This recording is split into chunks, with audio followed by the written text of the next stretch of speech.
पंचतंत्र की कहानियां। 19। बंदर का कलेजा। एक नदी के किनारे हरा भरा विशाल पेड़ था। उस पर खूब स्वादिष्ट फल लगे रहते।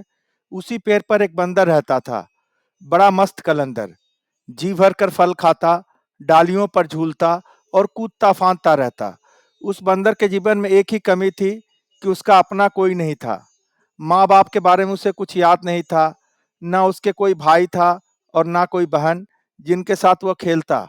उस क्षेत्र में कोई और बंदर भी नहीं था जिससे वह दोस्ती गांठ पाता। एक दिन वह एक डाल पर बैठा नदी का नजारा देख रहा था कि उसे एक लंबा विशाल जीव उसी पेड़ की ओर तैरकर आता नजर आया। बंदर ने ऐसा जीव पहले कभी नहीं देखा था।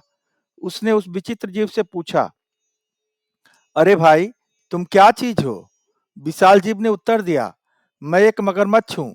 नदी में इस वर्ष मछलियों का काल पड़ गया है। बस भोजन की तलाश में घूमता घूमता इधर आ निकला हूँ। बंदर साफ दिल का था। उसने सोचा कि पेड़ पर इतने फल हैं, इस बेचारे को भी उनका स्वाद चखना चाहिए। उसने एक फल तोड़कर मगर की ओर फेंका। मगर ने फल खाया, बहुत रसीला और स्वादिष्ट। वह फटाफट फल खा गया और आशा से फिर बंदर की ओर देखने लगा। बंदर ने मुस्कुराकर और फल फेंके, मगर सारे फल खा गया और अंत में उसने संतोष भरी डकार ली और पेट थपथपाकर बोला, धन्यवाद बंदर भाई, खूब छक गया, अब चलता हूँ।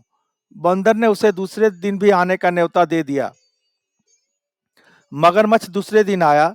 बंदर ने उसे फिर फल खिलाए। इस प्रकार बंदर और मगर में दोस्ती जमने लगी। मगरमच्छ रोज आता, दोनों फल खाते खिलाते गपशप मारते। बंदर तो वैसे भी अकेले रहता था। उसे मगरमच्छ से दोस्ती करके बहुत प्रसन्नता हुई। उसका अकेलापन दूर हुआ, एक साथी मिला। दो मिलकर मौज मस्ती करें तो दोगुना आनंद आता है। एक दिन बातों बातों में पता लगा कि मगरमच्छ का घर नदी के दूसरे तट पर है, जहां उसकी पत्नी भी रहती है। यह जानते ही बंदर ने उलाहना दिया, मगर भाई, तुमने इतने दिन मुझे भाभी जी के बारे में नहीं बताया। मैं अपनी भाभी जी के लिए रसीले फल देता हूँ। तुम भी अजीब निकट्टू हो, अपना पेट भरते रहे और मेरी भाभी के लिए कभी फल लेकर नहीं गए।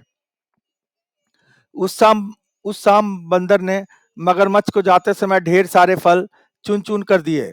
अपने घर पहुंचकर मगरमच्छ ने वह फल अपनी पत्नी मगरमच्छानी को दिए। मगरमच्छानी ने स्वाद भरे फल खाए और बहुत संतुष्ट हुई। मगरमच्छ ने उसे अपने मित्र के बारे में बताया। पत्नी को विश्वास न हुआ। वह बोली, जाओ, मुझे बना रहे हो। बंदर की कभी किसी मगर से दोस्ती हुई है?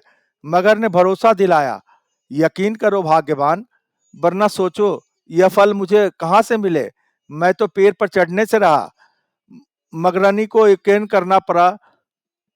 उस दिन के बाद से मगरनी को रोज बंदर द्वारा भेजे फल खाने को मिलने लगे।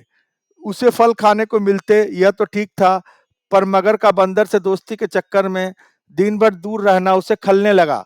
खाली बैठे बैठे ऊंच नीच सोचने लगी। वह स्वभाव से दुष्टता थी। एक दिन उसका दिल मचल उठा, जो बंदर इतने रसीले फल खाता है, उसका कलेजा कितना स्वादिष्ट होगा। अब वह चालें सोचने लगी। एक दिन मगर शाम को घर आया तो उसने मगरानी को करहते पाया। पूछने पर मगरानी बोली, मुझे एक खतरनाक बीमारी हो गई है। वैद्य जी ने कहा है कि यह केवल बंदर का कलेजा खाने से ही ठीक होगी। तुम अपने उस मित्र बंदर का कलेजा ला दो। मगर सन्न रह गया। वो अपने मित्र को कैसे मार सकता है? ना ना, यह नहीं हो सकता। मगर को इनकार में सर हिलाते देख मगरनी जोर से हाय हाय करने लगी। तो फिर मैं मर जाऊंगी तुम्हारी बला से, और मेरे पेट में तुम्हारे बच्चे हैं, वे भी मरेंगे, हम सब मर जाएंगे। तुम अपने बंदर दोस्त के साथ खूब फल खाते रहना। हाय रे, मर गई, मैं मर गई। पत्नी की बात सुनकर मगर सिहर उठा। बीवी बच्चों के मुंह ने उसके अकल पर पर्दा डाल दिया। वह अपने दोस्त से विश्वासघात करने, उसकी जान लेने चल पड़ा। मगरमच्छ को सुबह सुबह आता देखकर बंदर चकित हुआ। कारण पूछने पर मगर बोला, बंदर भाई, तुम्हारी भाभी बहुत नाराज है। कह रही है कि देवर जी रोज मेरे लिए रसीले फल भेजते हैं, पर कभी दर्शन नहीं दिए, सेवा का मौका नहीं दिया। आज तुम ना आए तो देवर भाभी का रिश्ता खत्म। तुम्हारी भाभी ने मुझे भी सुबह ही भगा दिया। अगर तुम्हें साथ ना ले जा पाया तो वह मुझे भी घर में ढुकने नहीं देगी। बंदर खुश भी हुआ और चकराया भी, मगर मैं आऊं कैसे? मित्र, तुम तो जानते हो कि मुझे तैरना नहीं आता। मगर बोला, उसकी चिंता मत करो, मेरी पीठ पर बैठो, मैं ले चलूंगा तुम्हें। मगर बंदर की पीठ पर बैठ गया। कुछ दूर नदी में जाने पर ही मगर पानी के अंदर गोते लगाने लगा। बंदर चिल्लाया, यह क्या कर रहे हो? मैं डूब जाऊंगा। मगर हंसा, तुम्हें तो मरना ही है। उसकी बात सुनकर बंदर का माथा ठनका। उसने पूछा, क्या मतलब? मगर ने बंदर को कलेजे वाली सारी बात बता दी। बंदर हक्का बक्का रह गया। उसे अपने मित्र से ऐसी बेईमानी की आशा नहीं थी। बंदर चतुर था, तुरंत अपने आप को संभाल कर बोला, वाह, तुमने मुझे पहले क्यों नहीं बताया? मैं अपनी भाभी के लिए एक तो क्या 100 कलेजे दे दूं, पर बात यह है कि मैं अपना कलेजा पैर पर ही छोड़ आया हूं। तुमने पहले ही सारी बात मुझे ना बताकर बहुत गलती कर दी है। अब जल्दी से वापस चलो, ताकि पैर से कलेजा लेते चलें। देर हो गई तो भाभी मर जाएगी, फिर मैं अपने आप को कभी माफ नहीं कर पाऊंगा। अक्ल का मोटा मगरमच्छ उसकी बात सच मानकर बंदर को लेकर वापस लौट चला। जैसे ही वह पेड़ के पास पहुंचे, बंदर लपक कर पेड़ की डाली पर चढ़ गया और बोला, मूर्ख, कभी कोई अपना कलेजा बाहर छोड़ता है? दूसरे का कलेजा लेने के लिए अपनी खोपड़ी में भी भेजा होना चाहिए।